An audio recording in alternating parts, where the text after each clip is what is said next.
Animal Kingdom Wildlife Expedition seems like it could be fun if you enjoy taking pictures, but unfortunately it has too many problems to make it enjoyable. I have always been a fan of photography games. I loved Wild Earth African Safari, and I really enjoyed Pokemon Snap, so this title was already appealing to me going in. It was the execution of the gameplay that I didn't like. You're a photographer who is sent to a special island which have all kinds of animals on it. You'll get assignments on what animals to photograph, and that's basically it. The graphics look okay. They're nothing special. The close-ups of the animals look nice, but they sure don't go any extra steps to make the game look any better than an average PlayStation 2 game.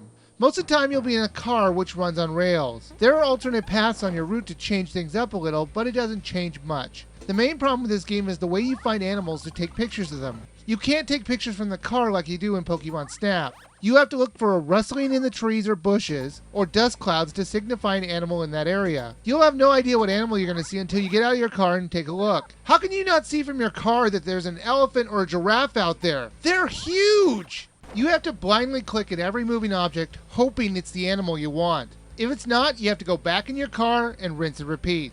It's so tedious and frustrating to do this over and over again.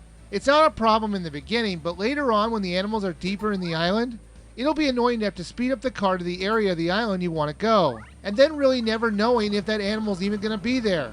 When you go to take a picture, it's as simple as holding down the B button and pressing A. When they first start out, you can take 20 pictures a day, but that increases in time. Since you get rated on your pictures, you'll want to be as close as you can to the animal of your choice.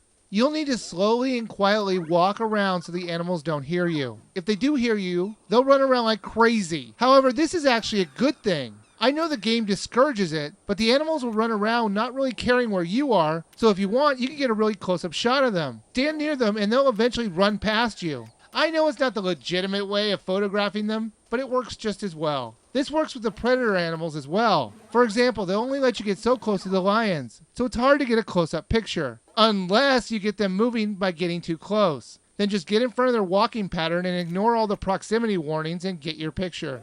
The worst thing that will happen if you get a proximity warning for too long is they'll send you back to the car. The animals will never kill you.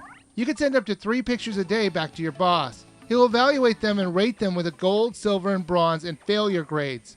I wish it was a little more specific on what I was doing wrong to get a silver. It was pretty subjective on the game's part.